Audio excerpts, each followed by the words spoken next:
Hello everyone, welcome to the video on how to make smart glass material. To get started, let's get our model into the Substance Painter.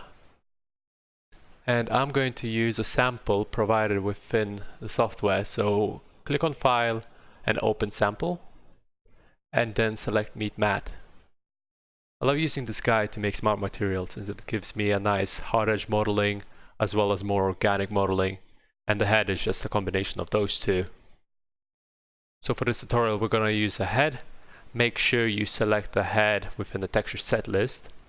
If you don't see the same windows, go to Window and then Reset UI. That way you'll have the same UI as I do. To make glass, we first of all need to get opacity working within Substance Painter. So let's go to Shaders and change our shader to PBR Metal Roughness with Alpha Blending. Once we do that, we need to go to Texture Set Settings and add a channel. Click on Opacity. And now once we have that, we go to Layers and add a fill layer. If you hold Alt and you click on OP, it'll select the opacity layer only and will select everything else. Since we only want to use opacity at this moment, we're going to do that. And now by default opacity is set to 1. If we lower that, we can see the opacity changing within our material. I'm going to leave it at around 0.4. It doesn't have to be an exact value, we might adjust it afterwards anyway. So I'm going to leave it as it is for now. To make my life a little bit easier, I'm also going to be changing the environment, the background for the viewport. So let's go to the display settings. And now if we increase the opacity, you can already see there is an environment map already set in as a default one. But I'm going to change that one to Benefacio Aragon Stairs. Once I do that, I'm not going to have a full opacity as it makes it too bright, so I'm just going to keep it at 60. And I'm going to turn down the blurriness, not fully since it's too sharp for me. I'm just going to have it as free. Now I will also turn on some shadows. I'll keep them as lightweight so I can use them while working. And I will turn down the shadows to 50. That way I can have more distinguishable features visible while working. I usually wouldn't have that option on if I'm working on different materials, but since it's a glass, it helps me quite a bit to see the mesh. I will also do some adjustments within the Substance Painter renderer. So if I go to iRay, I can see it starting up, but since we're only going to use it for preview, I will put it as 10 seconds. That way it doesn't render constantly. I use renderer mainly because this one uses ray tracing renderer, so it helps me see the glass the way it's supposed to be. To get back to background, I will go to display settings and untick the clear color.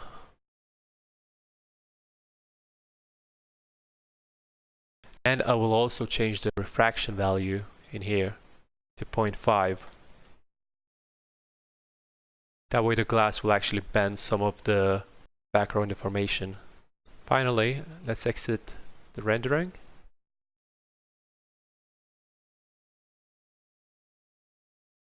Right, now that we have our workspace sorted, let's create a base material for the glass.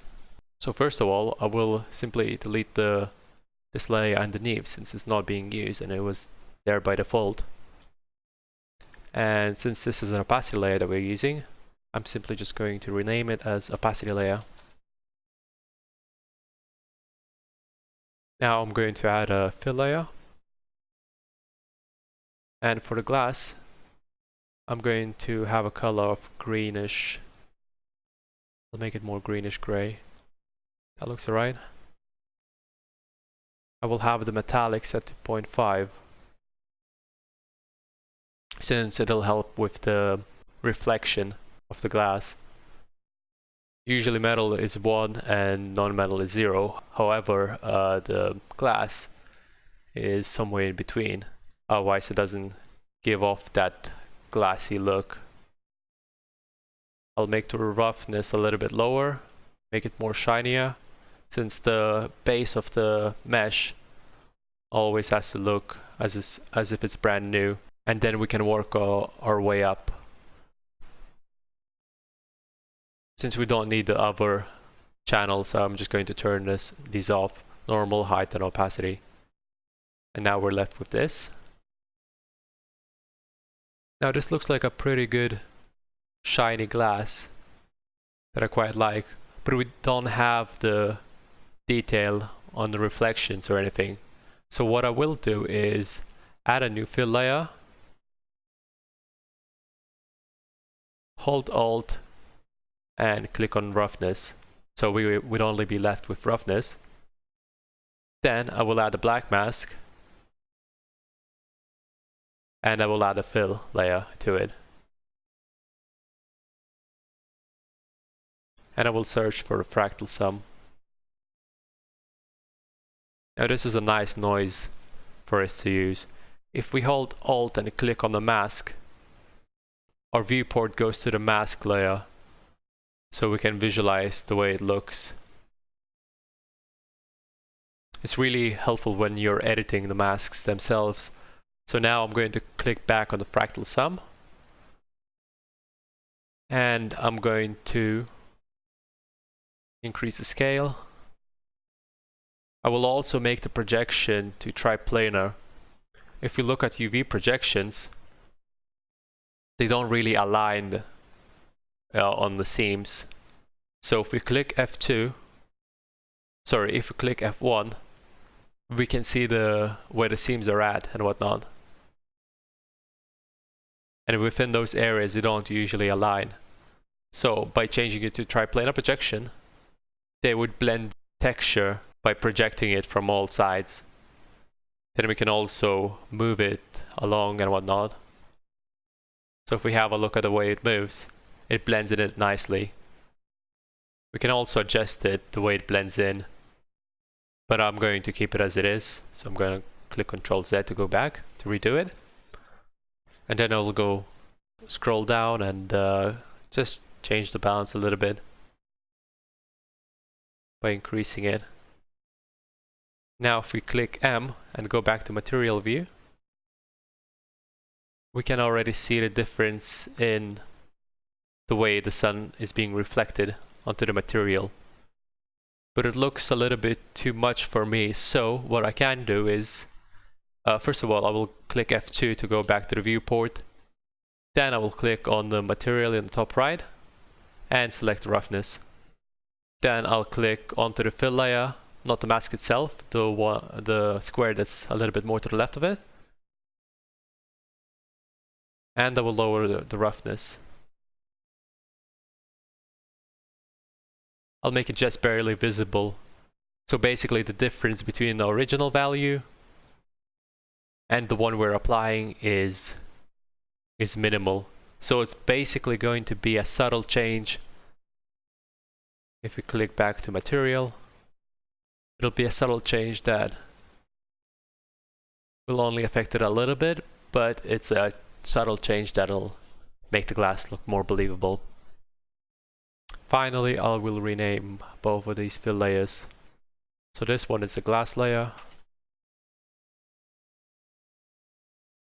and this one is micro detail that we've done. And in brackets I will put in roughness. If I'm coming back to the smart material, I will know which layer does what, and it will make my life easier if I need to edit them in the future.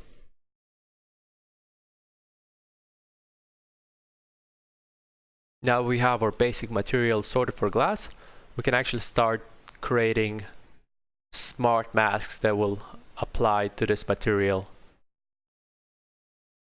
So let's make some dirt that goes within the crevices.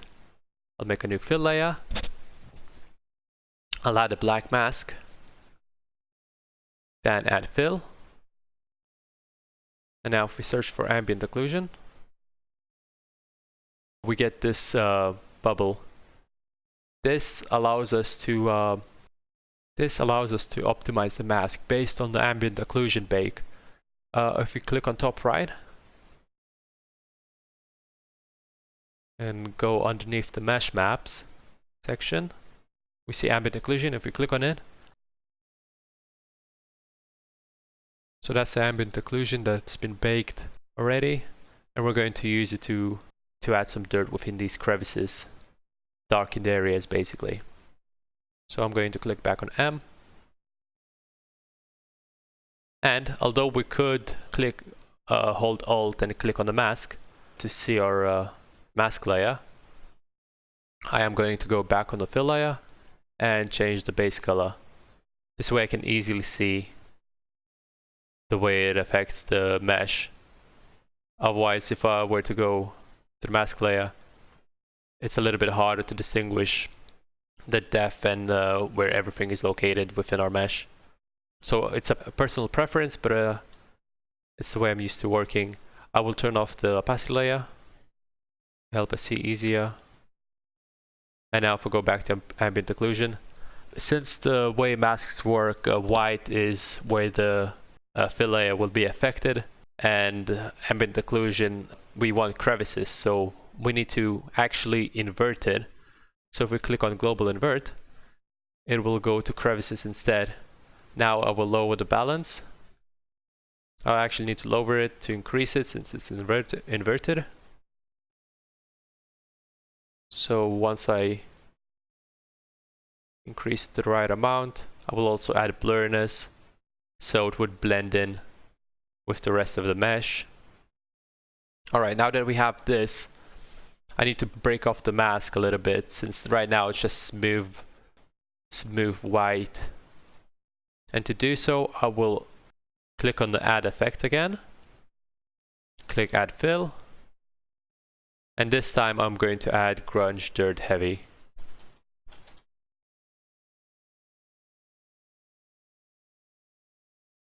I like using this texture map since it has a quite consistent dirt noise to it. So it's not, it doesn't have too many heavy black spots like the other one, for example. So I'm going to click on it. And now again, it's quite a bit bigger than I'd like it to be. But first of all, I will change it to a triplanar projection to avoid seams as much as I can. I will increase the scale, this time to, let's say 3.5. And this time, what I will want to do is actually use this to click on normal, this section, and select subtract. This way it will only remove the areas from my ambient occlusion selected areas. But in order for us to make it look correct, we actually need to invert the mask, since it's actually subtracting the white areas, the areas that otherwise would be visible. That way we're making it look as the intended mask was supposed to be. So it looks more like dirt basically. I don't want the mask to completely break it off. I want subtle detail to it. So I will click on opacity for this mask, and I will lower it to around 50. Now I actually want the whole material to be covered in dirt. So what I will also do now is add another fill layer for the mask. Click on the grayscale and search for grunge dirt scratch. I'm using scratched right now because we're making a glass, so some scratch are visible within some used glass. This time I will add lighten to it. I'll change the projection again to triplanar. Set the scale to 2. right, and lower the opacity for it.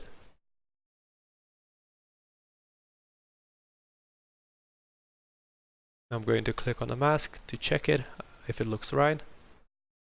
I will also lower the dirt's ambient occlusion opacity a little bit. I don't want completely whiteness to be seen. So I'll just keep it as 90. Now if we go back to material, now it looks like a bunch of noise. So what I will do is add another fill layer to create some breaking points that are a bit larger.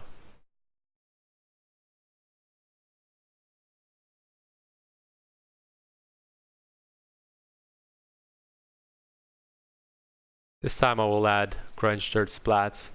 It's a nice combination between white and dark in areas. So this will definitely break our mask quite nicely. I'll change it to triplanar. And I'll change the scale to 2. Slightly more, so 2.5.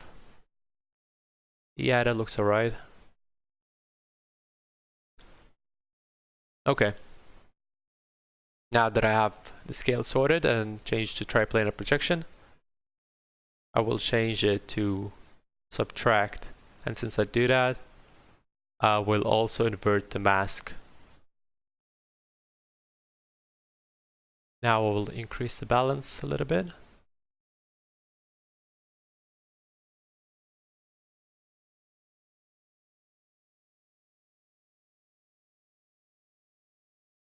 And I will actually lower the opacity for it.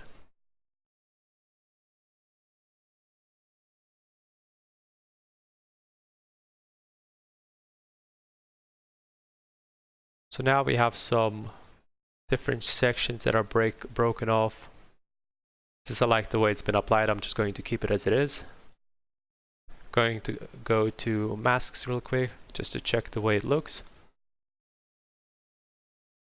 So the main areas have some minimal dirt mask applied, and then the crevices within that had the ambient occlusion baked in have a whole lot more dirt within them.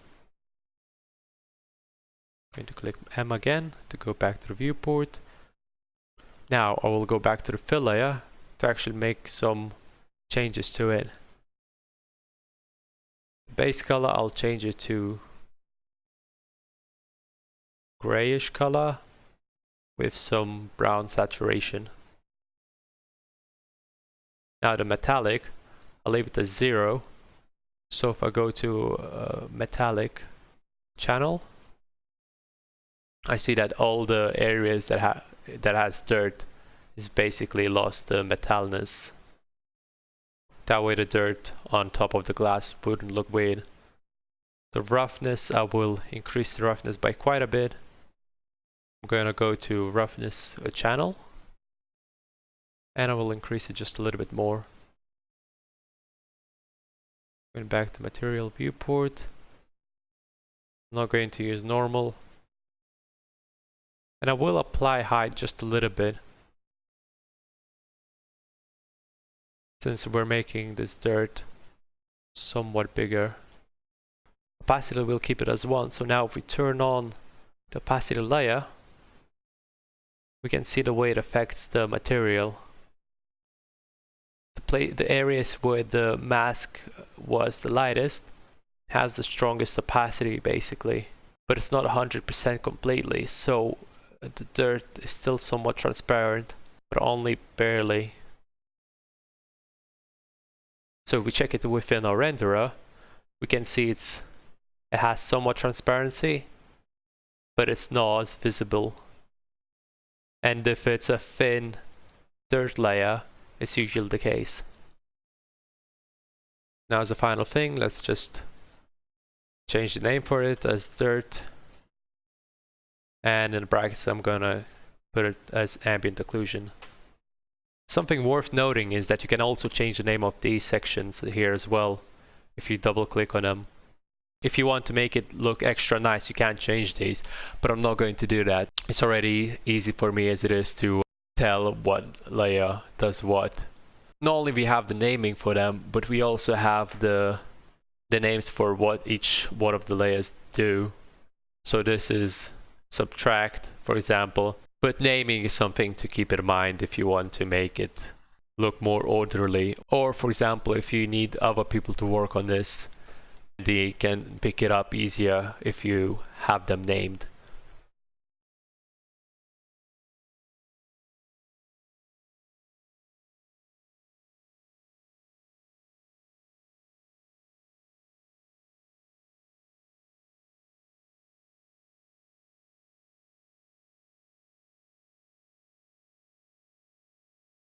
Now what I'd like to do is to create some dust effect that only applies for the top section of the material. So for example, if a glass has stayed in one area for long, it'll just basically be collecting dust on the top of the section. So before we create a new fill layer, I will stick off the opacity layer so it will just be easier for us to see what we're working with. So I will add the fill layer right now. I'll click on add black mask, and this time I will add a generator. Now there are a variety of generators that are quite useful, but for our case we're just going to use 3D linear gradient. And what this does is it uses the position texture map, and if you go to it on the mesh maps again, position, there you go, it bakes off the hue coloring based on the position. So right now if we look at the 3D position start, it's purple, and the bottom bit is purple, and the 3D position end is top. So by default the way these two are selected are the bottom section and the top. So it creates, if we go back to material, it creates a nice mask that's just going down vertically. So this is quite useful to know, because if we actually want to change the position slightly to make it more to the side, we can go back to the position map, click on the gradient generator, and then if we select the start section, for example, a little bit more to the right, so I click on the color and then I select the palette and make it more pink. Now if I go back to the mask, I can see now that the mask is going more sideways instead. So if you want to make something like a moss, for example, in the future, and just have it go only on one edge of the model, it's quite a useful thing to know. I will undo this and keep it as it is for now, since we're only making a simple dust at the moment. Now I'm going to go back to the gradient, and if we go back to mask to see the way it is being applied, I will actually lower it quite a bit. I only want it to apply it to the top section. I will also increase the contrast.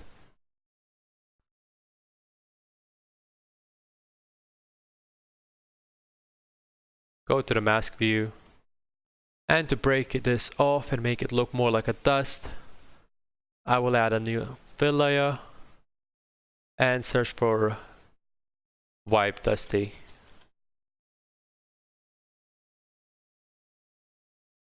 Again, I will change the projection to triplanar projection. Make the scale lower. This time I'll set it to 4. I'll invert it, since we're using it as subtract. Change it to subtract. And then increase the balance.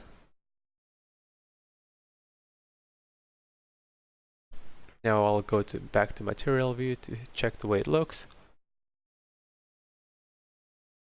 It already looks pretty nice, but I do want to break it off even more.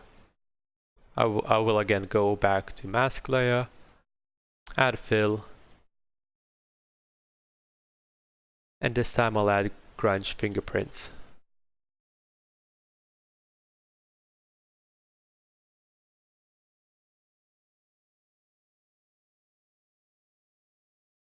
reason I add fingerprints is because if glass is being used or has been used and it has some grease, it will be visible within the dusty areas.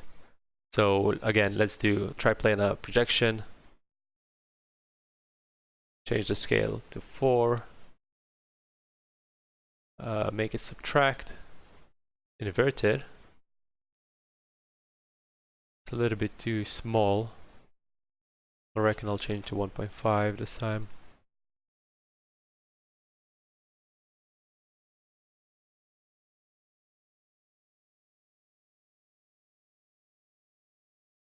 Alright, since I don't want the mask to be removed completely,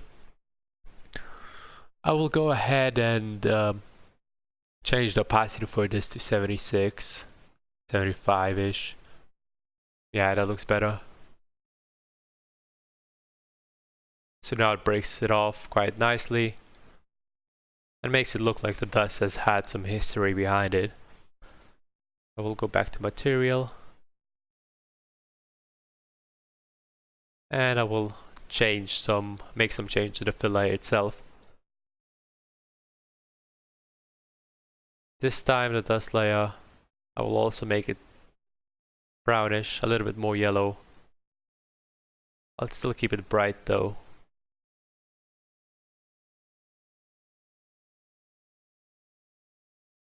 I'll probably leave this as it is. The metallic, 0 again. The roughness. To adjust that, let's just go to the roughness channel so it's easier for us to see, and I'll increase it.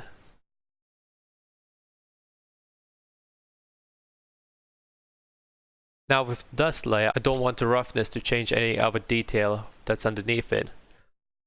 I want the roughness to be applied on top of the already existing roughness material that there was. So what I will do is click on this base color and then click roughness.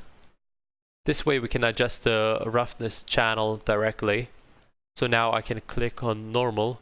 It was applied as normal effect for this layer, but instead I will change the screen. So now basically the brightness is being applied on top of it. So for example, if we look at this section here, it just gets even brighter instead of just putting an overlay on top of it and removing the detail underneath it. Keep the normal and the height the same. The opacity, I'll keep the opacity as it is. The dust layers are usually quite hard to see through, so if I turn on the opacity layer, we can already see that this looks pretty nice. I will, however, change the brightness of it and lower it. It doesn't have to stand out as much. Plus, if the dust has been there for so long, it's usually a little bit darker. I'll go to rendering real quick to check the way it looks. So after checking the eye ray, I will make the dust a little bit brighter.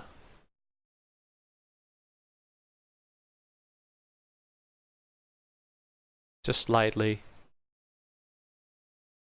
And to finish it off, I will simply name this dust layer. And in brackets, I'll put in a gradient.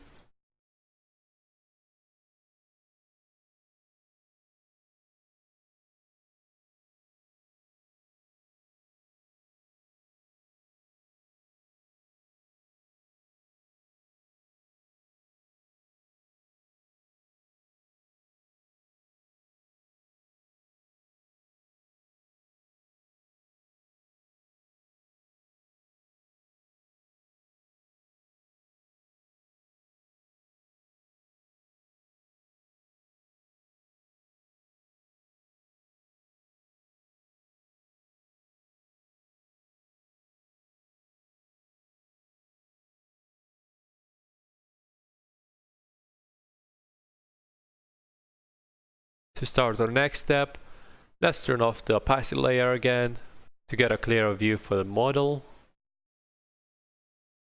And then I will add a fill layer. And this time we're going to make some edge wear for the model. Let's change the base color to red. Let's add a black mask. Let's add a fill layer again.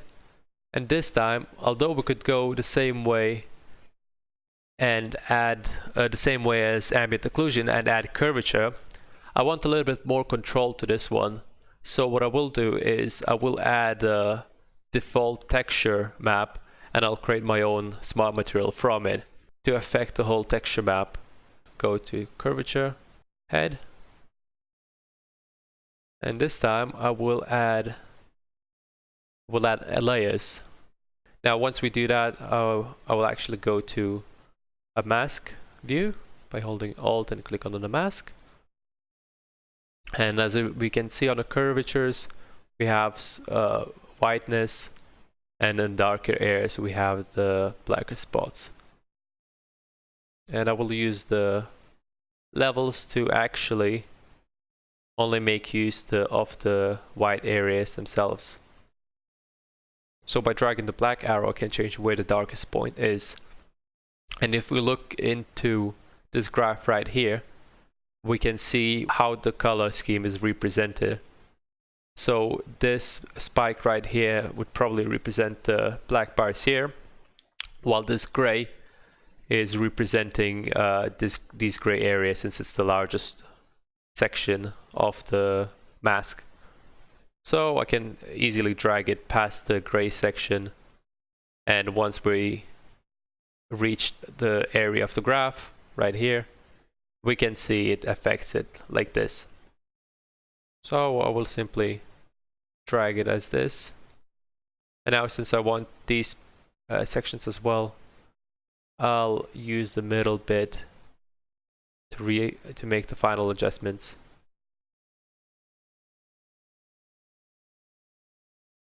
Yeah, that looks alright. I don't want the edges to be as sharp, so what I want is to expand them. And I'll do that by going to effects and this time adding a filter. I will add bevel. And if we lower it a little bit, or actually increase it, you can see it expands the whole curvature of it. I do want to blur it out even more to make it more subtle looking. However, the smoothing only blurs in to the inside of the mask, so I will not be using that, and instead I will add another filter, and this time I will add a blur. So this time it actually blurs out between and both inside and outside. Now if you want to brighten it a little bit more, what you could do is actually add another layer of levels and simply dragging the middle bit out to the darkened areas. I will only apply it a little bit though. I don't want my mask to be too bright. So now that we have our base of the mask sorted, I will now add some grunge masks. So this time I will add a fill, scratches, grunge scratches. This time I'll add just generic grunge scratches. I'll change the projection to triplanar.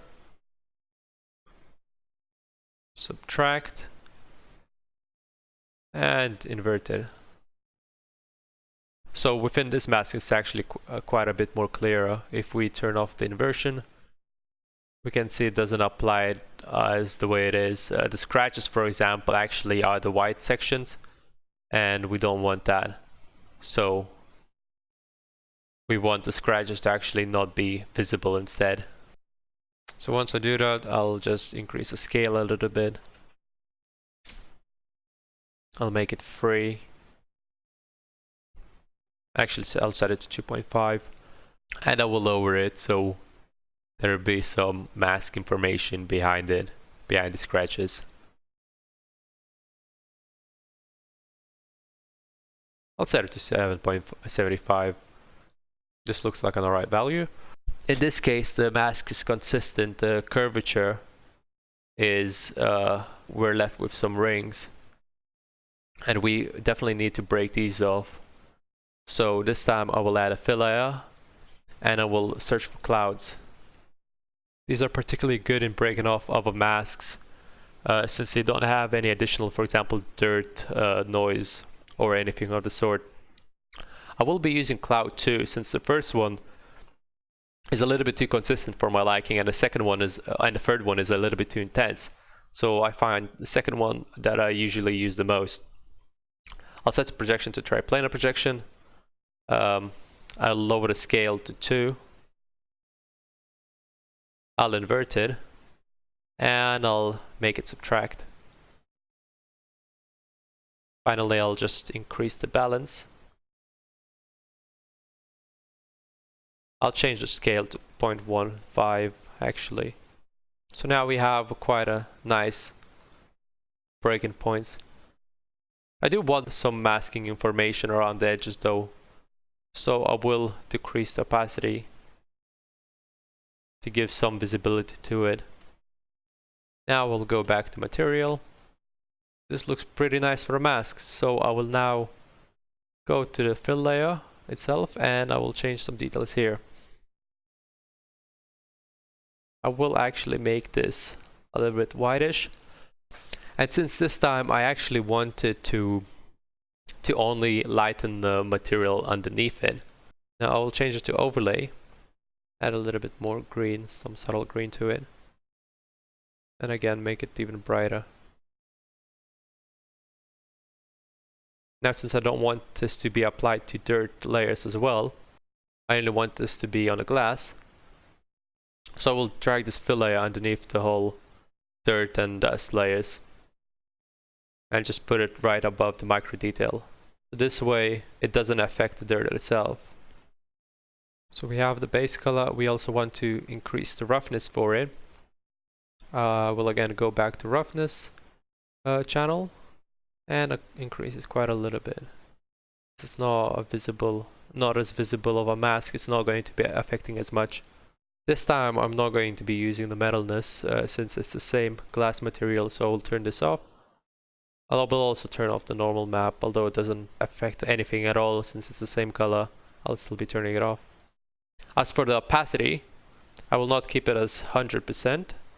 I will actually lower it to half. So now if we check the opacity channel, don't forget to turn on the opacity layer itself at the very bottom. It's a subtle change, but it makes the object look more believable. Now if we go to check or render our final time, this time I will increase the render time to 20 seconds. Again, it's just a preview, but I just want a little bit more detailed version this time. And yeah, I believe this looks quite nicely.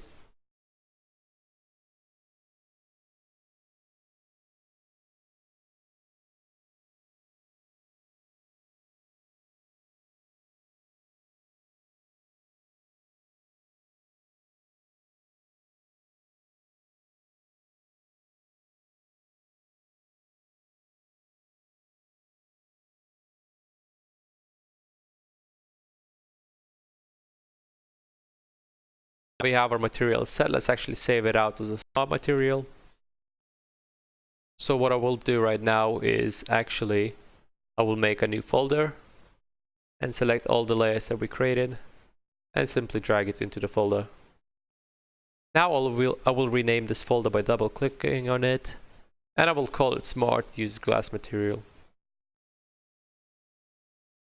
Alright, now everything is within the folder. We can just simply open it and close it as we please. Now before actually exporting it, I prefer to actually create a white mask on top of this.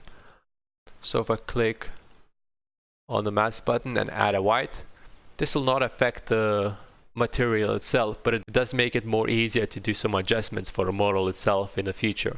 So for example, let's say a part of a mesh is not actually a glass. What I can do is click on the material and then click 4. And then if I select the UV chunk fill for the fill mode and simply have the color set to black, I can actually remove the glass from this. So as you can see, it actually makes it a whole lot easier if there's a white mask already made for the smart material. So again, I will just go back and apply white mask again, so it'll just reset it. And now I will just right click on it and click create smart material. Keep in mind the naming for it will be the same as the name of the folder.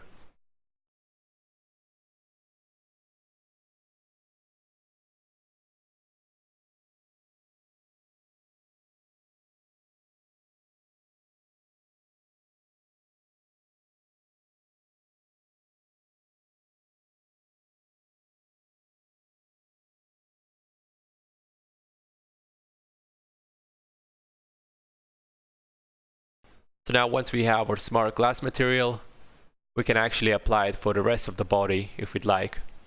So right now we'll just apply it for the body and the base.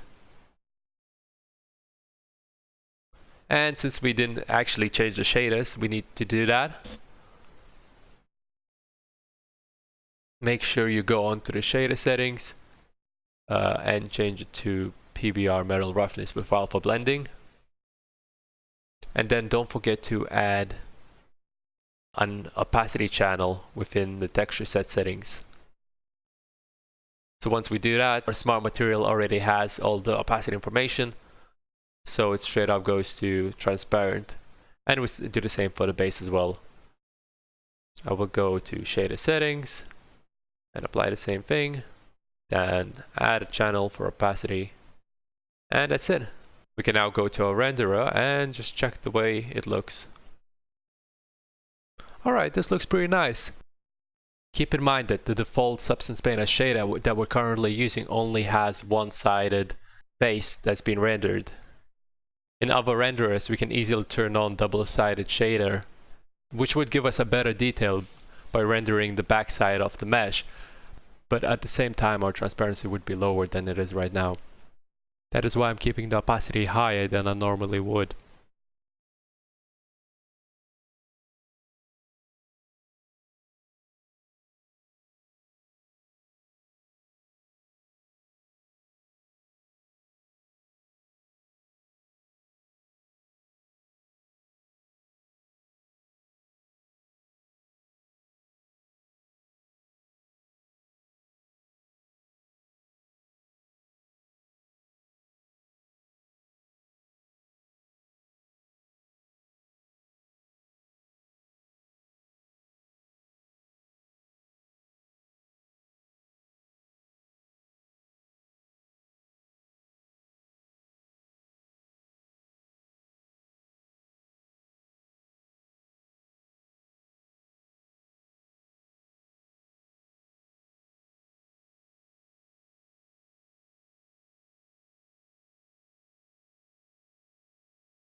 I will show you how to make quick custom adjustments for the object individually based on your required needs.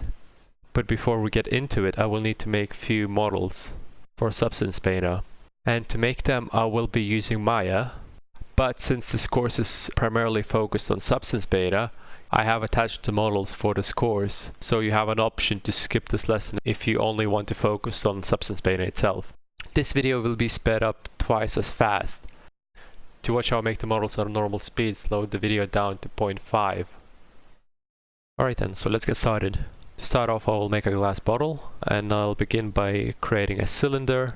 Position it so the bottom of the bottle will be at 0, 0 world space. Then I will move the top of the cylinder a little bit and extrude it. Then get the extruded piece smaller diameter and extrude it again. Now we'll delete the top of the section for the bottle and select the edges and bevel them, while also adding subdivision to the beveled pieces. Then I will extrude the entire mesh and invert the displaces. I extrude it inwards. I make sure that the extrusion is a small section only. Since it's glass, we don't need a thicker material. Now I am making a bottleneck by doing some simple extrusions, adding some edge loops. I've smoothed out the mesh and making some adjustments to the overall shape by again adding some edge loops. I want to make sure that the outside of the bottle has some extra polygons, since I planned on getting a close-up shot of the bottle. But even so, I knew that the inside of a bottle won't be as visible, so I didn't bother to add any poly loops there. Then I renamed the bottle to Glass 01, and I'm moving on to the next mesh. For the next mesh, I will make more of a jar. And again, I'm just using the same method that I've done for the bottle. Creating a cylinder, extruding, making the top section a little bit smaller diameter. I wanted to make sure that this jar is routed up quite well on the top and only routed up a little bit at the very bottom.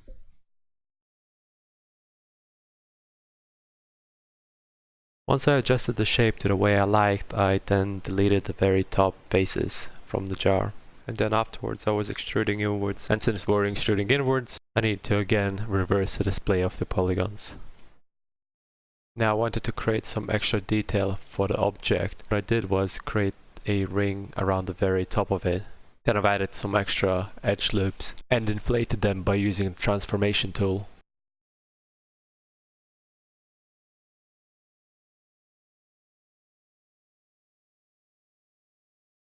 After checking the way it looks, I decided to inflate the whole ring by selecting vertices and again using transform component to inflate it all.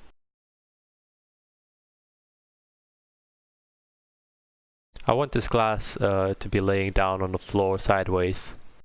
The reason being, since one of the smart masks uses gradient, we can use it to our advantage and create dirt on one side. But for now, I'm repositioning it back to the world space as it is and renaming it to Glass 02. For the next piece, I'm making a glass vase. So I've started off with a cylinder, and this time I'm making a more intricate shape. Making diameter smaller, I also want it to be slightly squished. So I'm just selecting half of the base and scaling it sideways to squish it down. Now I'm just smoothing out the edges by using a bevel again. I'm only applying it to the edge loops only, so it wouldn't create any n-gons, any unwanted polygons. The top section is not required since I'm deleting it and extruding it inwards to give the glass thickness. So let me just delete it by selecting the faces and clicking delete. Now I'm adjusting the base of the mesh. I wanted to make it a little bit thicker, so I'm just raising the base a little bit and finally smoothing out the faces by averaging the normals. And I'll just rename it Glass 03. Now that I have made 3 different glass pieces, I'll create separate materials for each one of them and name the materials appropriately.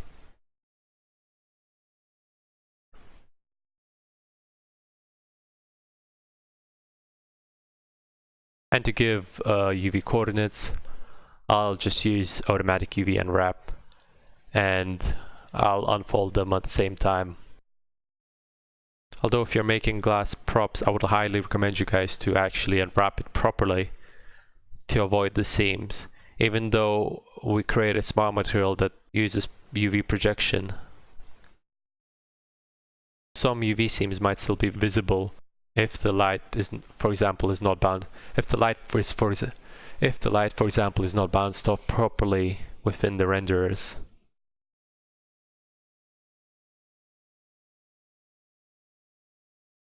Since I'm using materials for each one of the props, since I'm using separate materials for each one of the props, I'm just laying them out separately from coordinates 0 to 1.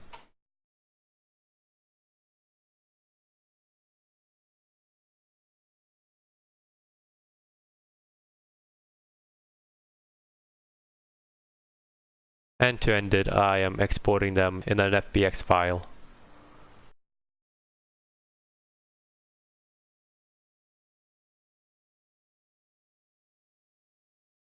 Before exporting, I will reposition the models. I usually don't do this if I'm exporting it to a game engine, but since I'm planning to render some shots in Substance Painter, I'd like them to be already in the right position. The positioning will not affect the texturing process, although I am leaving some gaps between the models to not cause any baking issues. And now I'm going to select them all, export selection, go to my file location, and here are the settings that I'm exporting my FBX in. And export as glass meshes 01.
Once we're back in Substance Painter, let's go ahead and open up our mesh.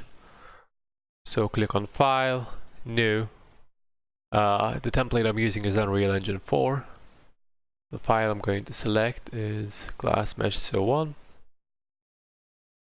And document resolution by default is 2048, which I'm going to keep.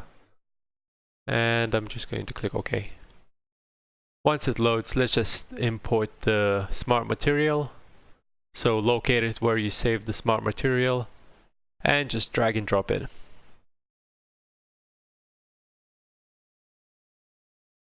Now I'm going to select to import the resource into the project. Click import. And before I'll do anything, I'm just going to save it as.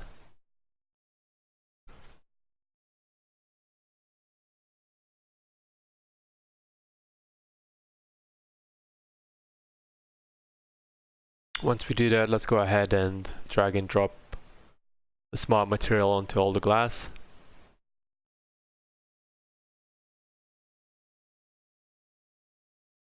Now as you can see, it doesn't look exactly as it looked before. That's because of two reasons. First of all, we haven't enabled our shaders. So let's go ahead and do that. I'm going to use the one we used earlier, PBR Metal Roughness with alpha blending. Once we select that, let's go ahead and add opacity channels for each one of them.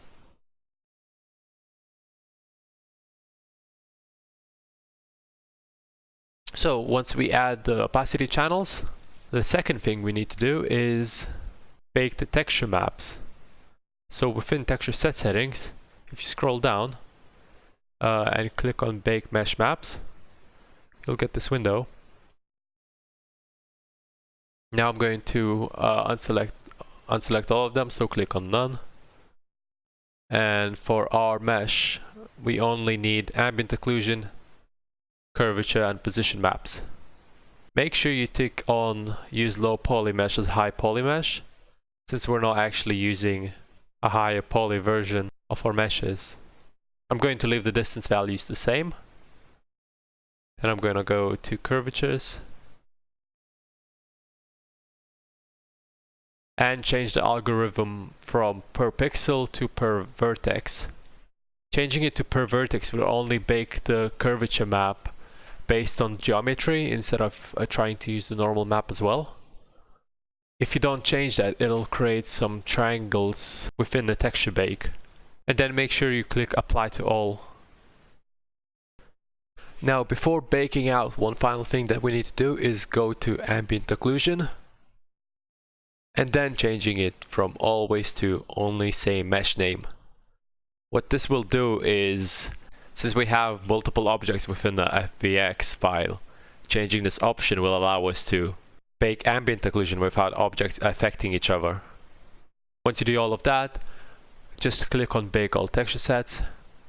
Once you're done baking texture maps, the material should look something like this, because the smart masks will automatically use the baked texture maps. So if you want to check the ambient occlusion, curvature, and position maps, just click on the top right of the viewport, and to view your texture maps you can switch between ambient occlusion, position, as well as curvature texture maps. Now let's go ahead to Smart Material to make some adjustments for the glass to make individual customizations for each one of them. So let's start with the bottle. Within Texture Set List, click on Glass 1 Material. And once you open up the folder, let's start up by adjusting the opacity for it. I will lower the transparency of the glass by increasing the opacity value. And I will darken the color of it. I will now make it so the dust layer would only apply to the top of the bottleneck. So let's go under the dust layer gradient, click on the mask, and click on linear gradient, then lower the balance.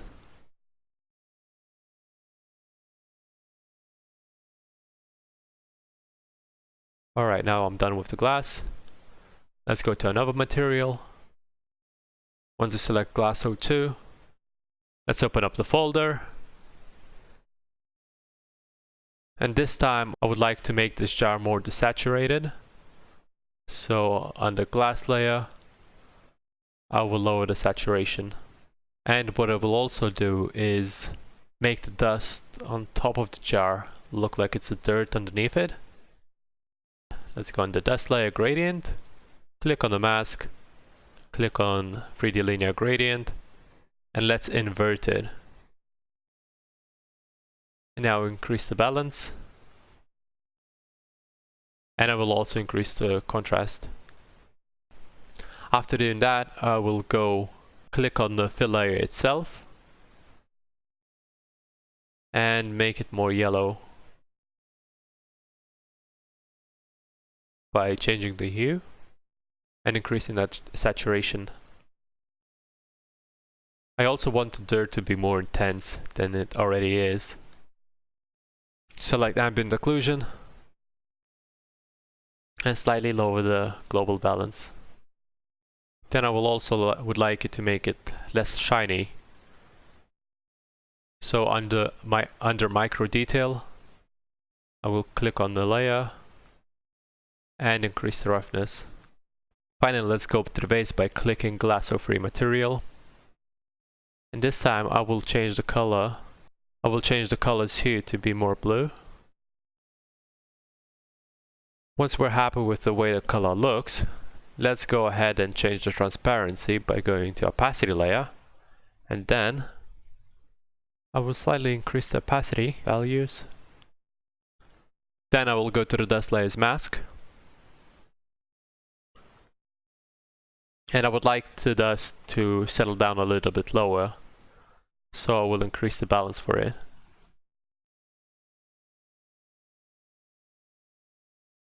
Since this looks like it's a little bit too much dust for me, I will go ahead and lower the overall gradient opacity. So just click on 100% and then lower it to something around 60. And now what I would like to do is to have some dirt only on the inside of a glass. So I will click on the dirt ambient occlusion mask. Increase the ambient occlusion for it to start off by lowering the global balance. Go to the fill layer and changing its color.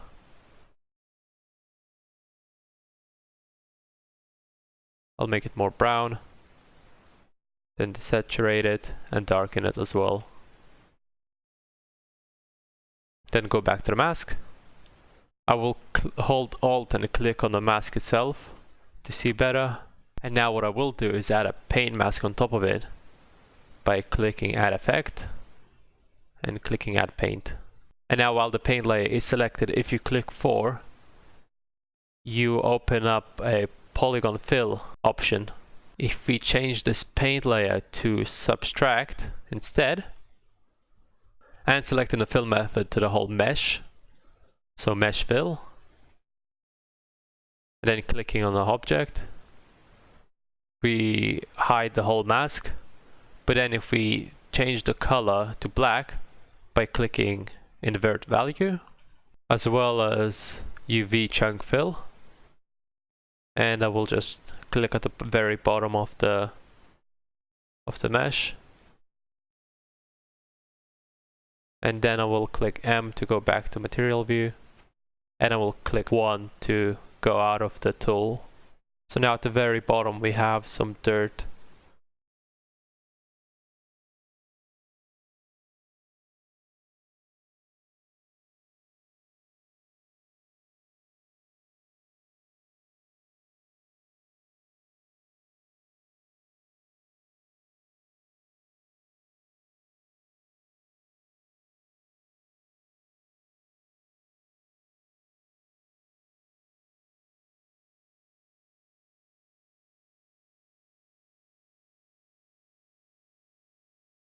To export the textures, go to File and click on Export Textures. Within the export window, choose whichever configuration you'd like by clicking on this window right here. Although make sure that whichever you pick, it has an opacity layer, and you can check if it has it by clicking on Configuration and selecting whichever you prefer to use. So for example, the Unreal Pact, within the base color it'll have alpha layer, which if we look at the purple color, it is an opacity input map. So the glass transparency will be attached to the base color's alpha channel. Once you check your preset, you can go back to the export, select your export location, and just having these settings, I can export it.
Now let's set it up for the render. So go ahead and click on the rendering button. Once we are within the renderer, I've just clicked on the pause iRay to make sure it doesn't drop my performance while recording this video.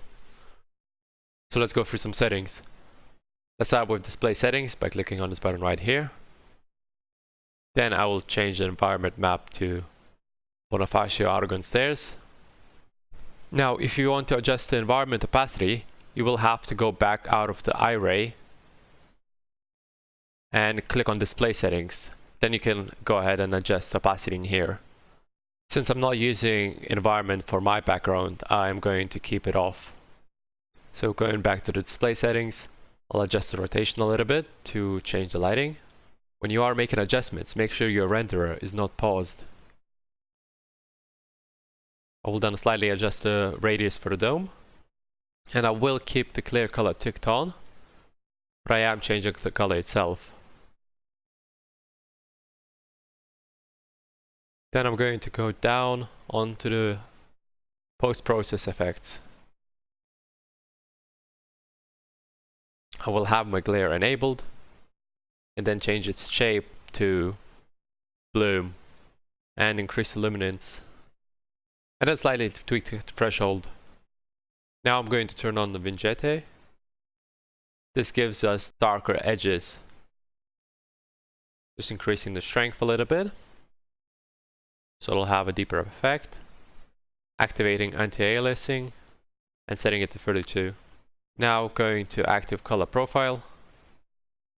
And then I will set the color profile to Alexa V3 Logic, but you can choose whichever one you prefer.